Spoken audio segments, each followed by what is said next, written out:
I think it's just as strategic to renovate existing while we plant new. But the missionary flow is how you do that. So you got to understand how that works. So when we showed up in Denver, let's give you a quick summary of missional flow. And again, we're starting from zero, so call it Zippo, zero.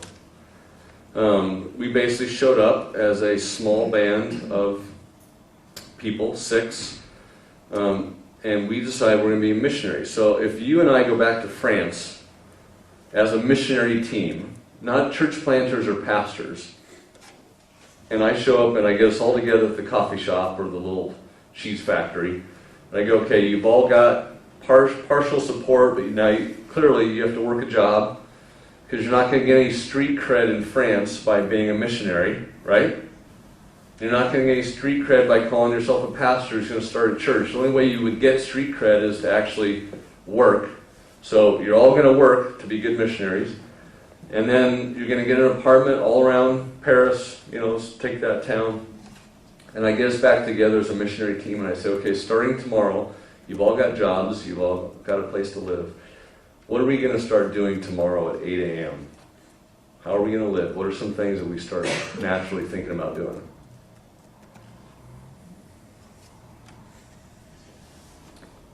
Having conversations with people. Okay. Consistency. Where would we have those conversations? Let's be real specific. Like, where do we picture it happening? Yeah, where they are, I guess. Where we go, the gym. Yes, it's wherever they are, The workplace. or wherever we are. It's probably going to be, if we live in an apartment, we're going to speak with people there. We're going to go figure out where they eat, that type of thing. What'd you say? Consistency. Yeah, so we're going to probably frequent the same places so we can get kind of a flow of traffic. And kind of in Colorado, we live right where the mountains start to go up. So when it snows, you can see game trails everywhere. You can see where the elk and the deer have been. It's kind of what a missionary is. You try to see where people naturally are crossing, going. What else are you going to do?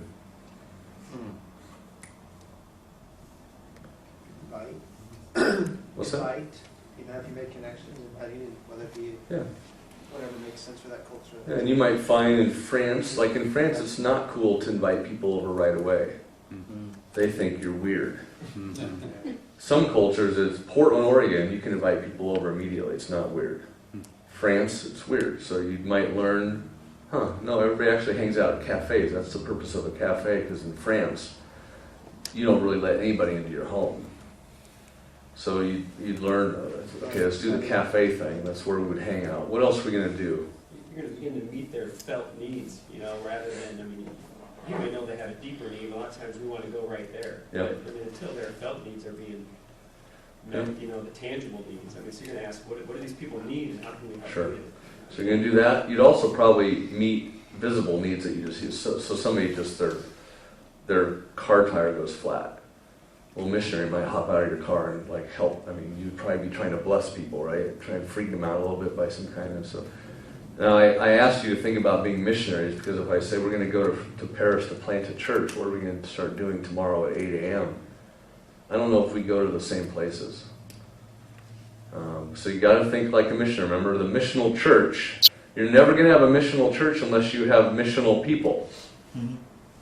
So even if you try to program missionality in, you'll never have it unless people, the substrata of your church, which is people, actually learn to live a missionary way. So we said when we show up in town, and that's why we say this is not an American way of planting a church or starting from mission. Anywhere in the world you would go and you should be trying to figure out, how do we engage the culture? Incarnational. Now, when we boil it down, here's the big missionary concept. We call it making friends.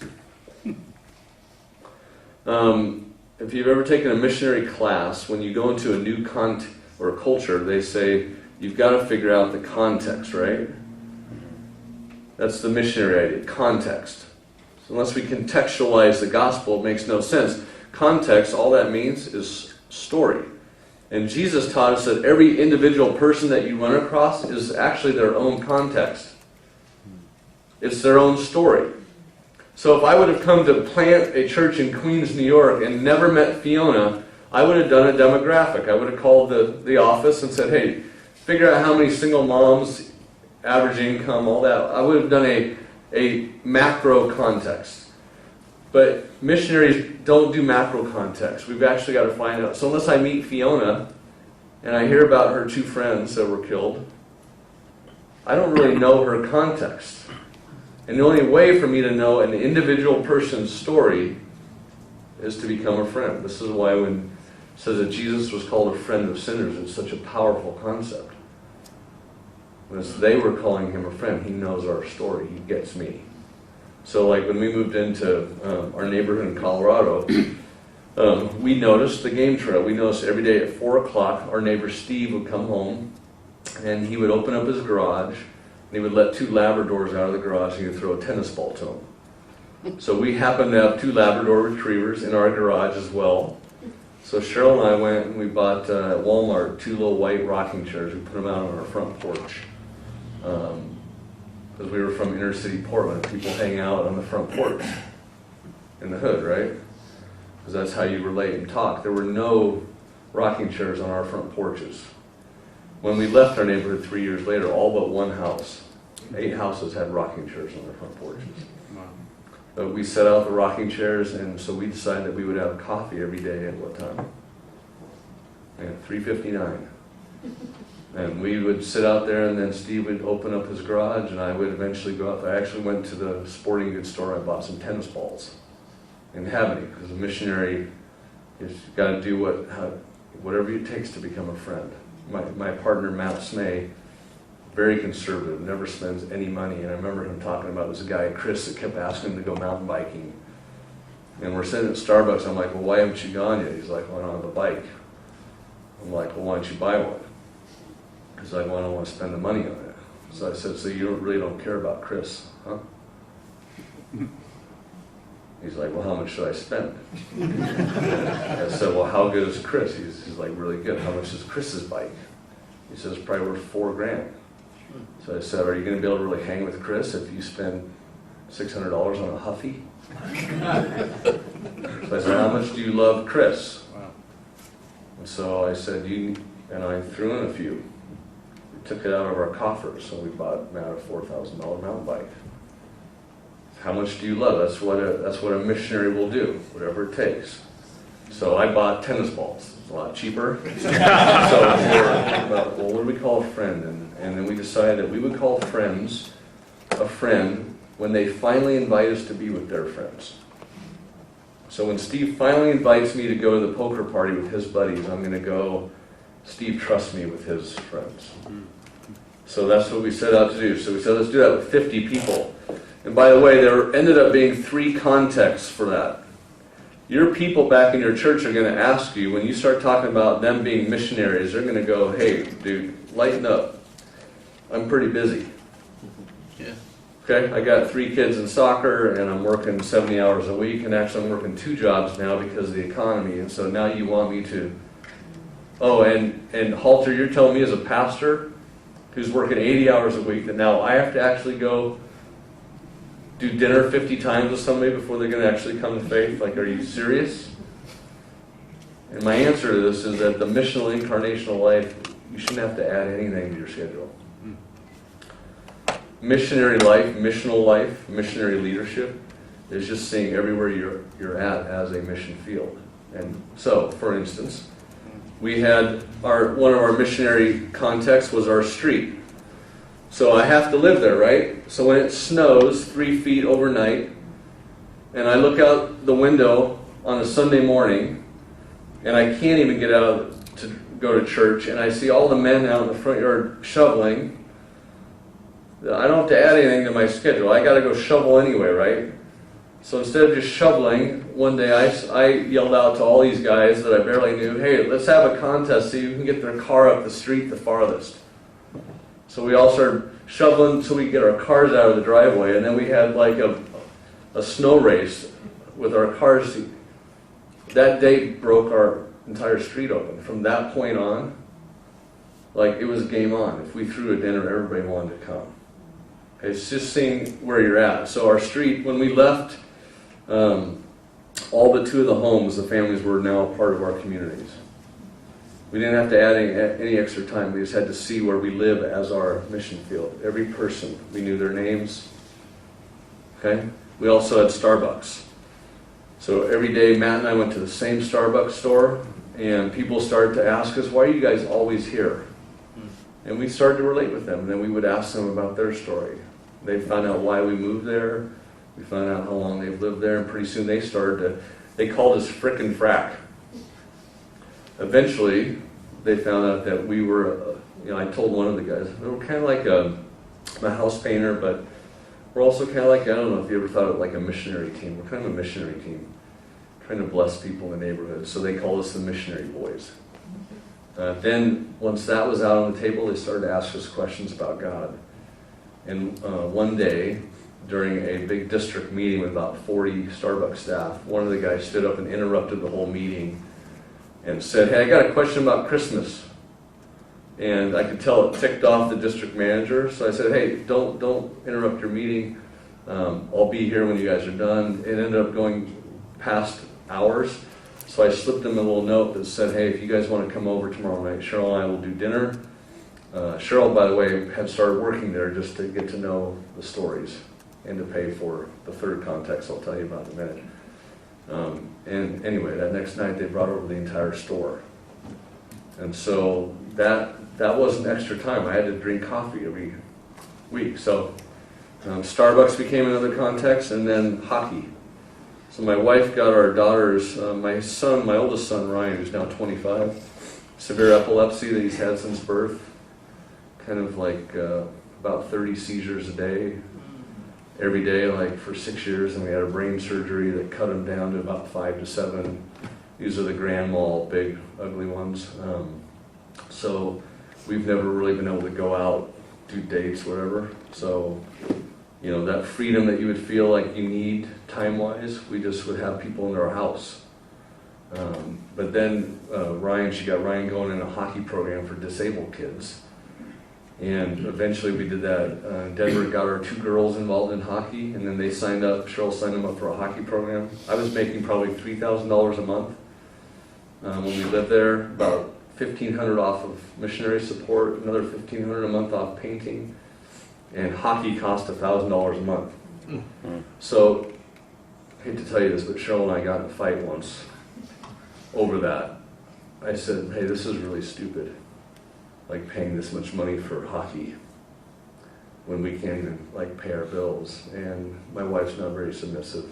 And she said, why don't you quit complaining about it and have some faith and go be a missionary? Because I was also complaining about how many times I had to be at the hockey rink. It was like every night and Saturday, and it was 7 days a week.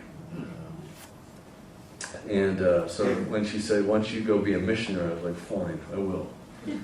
And went over to the ice rink to be a missionary. I was kind of still pretty upset.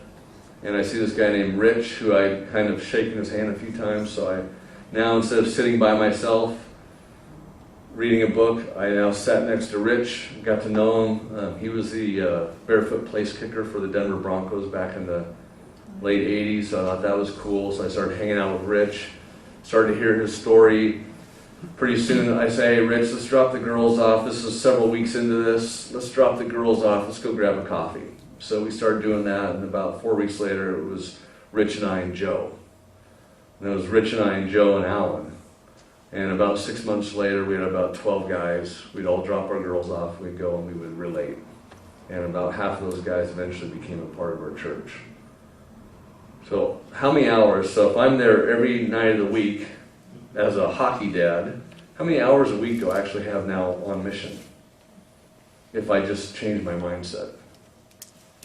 It's a lot, right? It's about 15 hours a week. And it's trips to Green Bay, Wisconsin, and Kelowna, Canada for 5 days with the same people. So I actually get retreats with these people. They would actually have me do the chapel for the kids, and none of them were Christians. They'd have me, hey, Rev, give us a little word. So we'd meet in the lobby of the Hyatt, and I'd go, okay, all right. And I'd read a little scripture, I'd pray over the girls, all the dads would be like, and then one by one, month after month, they started to drop in the conversation. And eventually, so how many hours do I have as in my hockey context without adding anything to my schedule. Got a lot. I have almost a part-time 15, 20 hours a week probably doing that. How many hours a week do I have at Starbucks to relate with people? Probably 7, 8 hours a week. How many hours do I have in my neighborhood? I don't know. I'm almost like a full-time missionary. And I'm a house painter. Is this making any sense? Yeah. It comes down to really simple practices. So for you and your people to be a missionary church, I'd say your main goal is to help to teach your people how to become friends and get the stories of the people where they live. Okay, so what started to happen is that people from each of these contexts started to come to faith. And then we moved to the second phase of missionary flow. So let's say we had all done this around Paris. Let's say you had all made friends of 5 people and 1 person had come to faith. But the other friends, they're really in your lives. They love you. They respect you. But let's say your house is full. Let's say all you can fit in your house is 5 people. And now we come back together. I'm your missionary team leader. And I say, okay, now what are we going to do with all the fruit of this relational, incarnational life? What do we start? Can we invite him to church yet? Come on, go there. Can we invite him to church? No, why? So we don't have one. Right, you don't have? Because at this point, I'm 12 to 14 months to this point. Moved into Denver. I still don't want any church to show up. This is where I was still at. I don't want to be a leader. I don't want to be a pastor. But I love seeing what's happening here. My evangelistic side, I've actually come back to Jesus now. I like Jesus, and I like what he's doing with these people. But I don't want to do that thing anymore.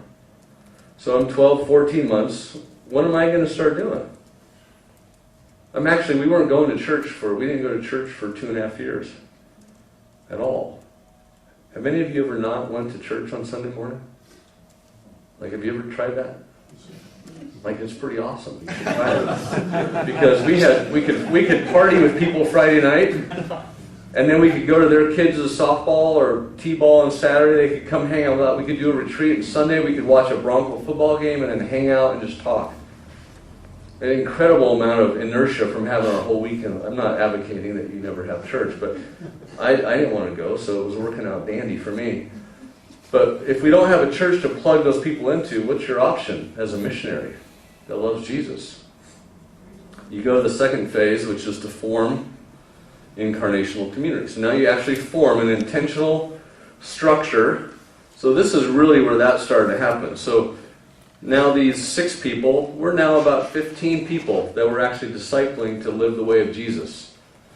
And now when we throw a party, we've got 100 people. In fact, the second year we were in Denver, St. Patty's Day was the week right before Easter, which, like, for me as an Irishman was like the 2 most holy holidays, like just butted right up next to each other. So we threw a St. Patty's Day party, and the house was packed, 100 and some people, inside and out. Couldn't get them all in really, but I did try to pull them all in. So there's people hanging in the doorway in the back patio. And I said, hey, I want to do a little 10-minute, I want to tell you who St. Patrick was. And so I taught them about the historical figure and his love for pagans, his love for God, his love for whatever. And then I sent around blessings. I taught them the concept of blessing, because I said St. Patrick was really into blessing the culture. So I gave them some scripture. I gave them some old Irish sayings, some funny Irish blessings, some off-color Irish sayings. We went around the room, and somebody would read a funny thing, and everybody would laugh.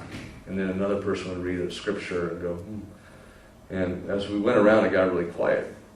And there's a few tears coming down cheeks. And so when this whole thing's over, I kind of felt like God showed up in that sort of party. Alan Hirsch says party is sacrament. A celebration is as godly a venture as a Bible study. And I felt that in that moment. And when we were all done, it was probably, it was past midnight. And I was joking with Steve and Jen, who brought some of their friends. And I said, can you guys get out of the house so I can go to bed? And one of the girls turned around. And she was all teary-eyed, and she goes, hey, I know you didn't mean for this to happen, but like tonight was probably the most significant like spiritual time like me and my husband have had like ever. And then he goes, I just met him, he goes, so like, do you guys believe in that Easter thing?